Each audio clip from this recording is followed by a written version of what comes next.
Selam aleikum hoxhë nderuar. E ndëgjova gjatë dersit që ceke që nga cila sëmundje ka trashëgimi.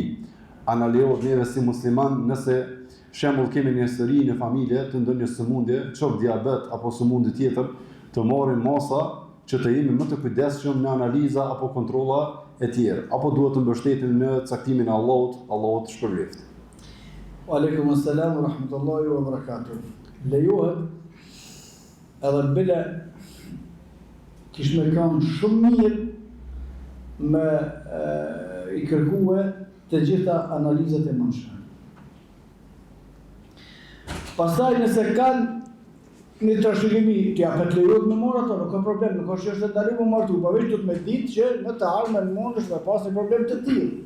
Këto është çështja.